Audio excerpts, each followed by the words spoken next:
and so there were 2.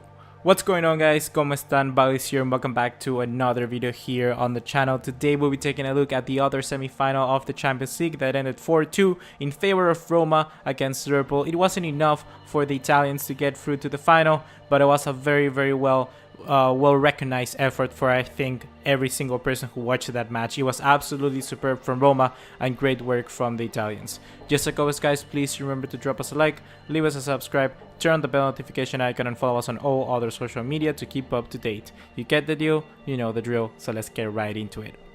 So I just want to start off by saying that 4-2.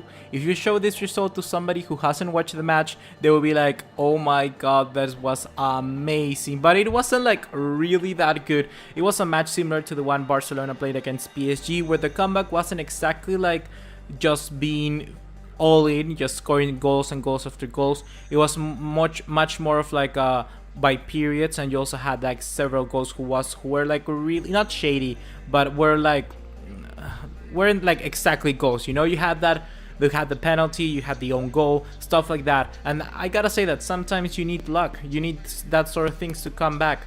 I just read a comment yesterday from a video that say like, oh my god, you're saying that I was Frank Lampard to say that you need luck to win in these games, and somebody in the comments say that, oh my god, did I just read that Frank Lampard said that Real Madrid are all the way here in their final because of luck? And it's like, to a certain extent, every team needs luck. You know, in some cases you need luck. For instance, Marcelo said it was a handball, and who knows? It's lucky that none the referee nor the assistant saw that penalty, so you have luck. You need luck in several situations, and in this case, I gotta say that the luck was in favor of Roma. And I don't know, man, perhaps the luck gods say like, okay, this day I'm gonna put the luck on this guy, and the next day we're gonna give it to the enemies. We don't know, but that's the thing. You need luck in some cases like this, and today it was all in favor of Roma, and people just wanna love an underdog. I gotta say that at the end I'm happy because Liverpool went through. I'm not a Liverpool fan or supporter, but I just gotta say that I think it's gonna be a much more entertaining final with Liverpool in them than Roma, because with Roma we can see that Eusebio Di Francesco is a manager who learns a lot from the games, you know, but it's only 90 minutes in the final. It's not 2 legs. If it was 2 legs, perhaps Roma could have done better, but in 1 leg, I don't see Roma doing so good, because we could see how Eusebio Di Francesco changed different tactics from the first game from Barcelona and the second game to Roma, and the same from Shakhtar to Roma, and then the same from Anfield to Roma. He just changed a lot of tactics, and so he's good, a very good manager. He will be amazing like in a bigger team, like playing in a league, but I don't think in this Champions League also very good. But at the end, when it's in the final, I think that Liverpool will be just that extra little bit entertaining. But moving onwards into the match, I want to say that we started off with the first goal of, if I'm not wrong, from Liverpool. It was a mistake from Raja Nainggolan. I gotta say that's a huge mistake. Starting off with a mistake is always hard because you just lose that extra little bit of motivation. And at the end, Sadio Mane did very well. The pace is good enough. Firmino, I gotta say, Firmino, Salah, and Mane, they're very generous with each other, very humble, and it's good to see, you know, because sometimes, for instance, with Barcelona, the MSN, you could just see Suarez trying a shot when you had Messi open or you had Neymar open and stuff like that. It's good to see they understand and they work all in collective, so that's nice. The second goal came from Checo. Yeah, I think it was Checo. I don't remember exactly how it went through. It was an own goal, actually. Yeah, it was the own goal from James Milner. I think that was the first goal. Yeah, forget about that. It wasn't Checo, it was James Milner who scored that goal. So for that, it was 1-1. We could see the motivation of Roma just coming back. It was very good to see.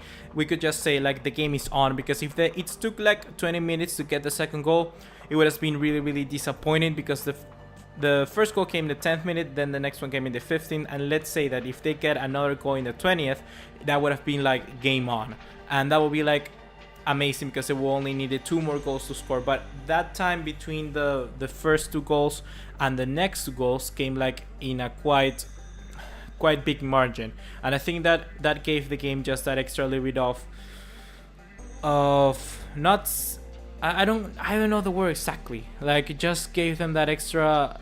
It wasn't enough depth to it, if you get what I mean. I don't know how to explain it, but okay, whatever. The 2 goals came next, and then I saw the biggest thing, and the biggest fear I saw was that Jurgen Klopp came back after halftime and probably said to the players, it's job done, you only need to score 1 more goal. and they didn't score one more goal. Roma was all in it. They were like, come back, it's still on. And they were like, even though it had like 45 minutes to go, they were like, we can score 3 goals and take you to extra time. We can do that. And they were very, very close to do that at the end. And it was just superb. The next goal came from, I don't know, I'm gonna open the list. I'm gonna open Google. You know, I don't trust my memory. Roma versus Liverpool. No. Oh yeah, the next goal came from Raja Nainggolan, and it was a very, very powerful low kick. I gotta say, it was very, very nice to see. Raja Nainggolan, amazing. That guy, the ninja, he's so good. Next came the final, like I said, the penalty in the 94th minute. It wasn't too relevant, because if it was before, then like in the 80th minute, 85, it was like, oh my god, they still got chance to do it, and it was very, very nice to see. But at the end of the day, I gotta say that Roma played amazingly, and hats off to Roma. And this is something that, for instance, you just see in the last match that we lacked, for instance, because justice was served, because even though Roma didn't went through, they did an amazing match against someone like Liverpool, and they were good enough to go through. The same with Juventus, for instance, against Real Madrid. Real Madrid did good enough in the first leg, and they were bad in the second leg, but it's like justice was served. However, I think that in the last match, Bayern Munich deserved to go through, just because the performances over the 2 legs were better than Real Madrid's. So that was the one that I'm really, really nervous about, because I don't think it was fair. But in this one, at least they got the win. You know, they got a very, very good win. 4-2, it's an amazing result. And handing over just by 1 goal the ticket to the final, it's not an easy feat. And at the end, Liverpool needs to watch out, because Liverpool, we see that they really cannot sit back and defend. It's something that they don't do very well. They don't know how to suffer. They suffer very nice against Manchester City, but that was because Manchester City was just all over the place, and their attacks wasn't like too dangerous. They weren't cutting too deep.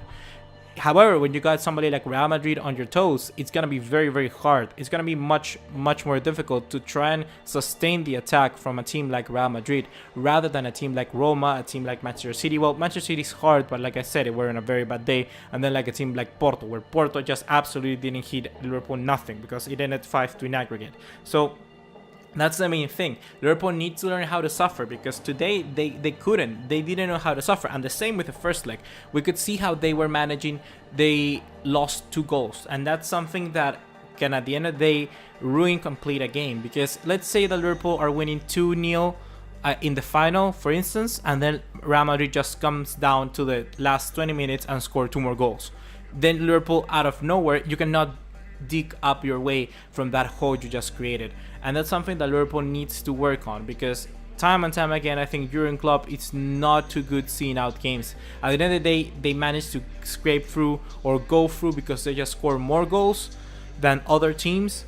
But with Liverpool, we just need to be more careful with that. They need to be more clinical on how they're managed to close down games. They need somebody else. We could see how they're lacking because they don't have enough substitutions to bring in. Before, you could even say like YNWA wants a substitute, but now he needs to be a starter because there's nobody else that can bring in midfield. It's those sort of things. I think that the lack of players in the long run is going to hurt Liverpool, especially in the final. I think that Liverpool needs to watch out for that. And I think that if Liverpool want to win the final against Real Madrid, which I think they're in a very good position, they need to take how you call it? I don't know. They need to really aprovechar, but I don't know the word in English. They need to really take their chances. They need to really take their chances, let's put it like that, in the first half. If they can manage to score 1-2 goals in the first half and keep scoring goals, they're gonna need it. They're gonna really need it, because at the end of the day, in a match 90 minutes, Real Madrid can beat them, but 45 minutes, Liverpool must take the lead. That's what I gave Liverpool today. And overall, I was very, very impressed. I gotta say, the semifinals were absolutely crazy.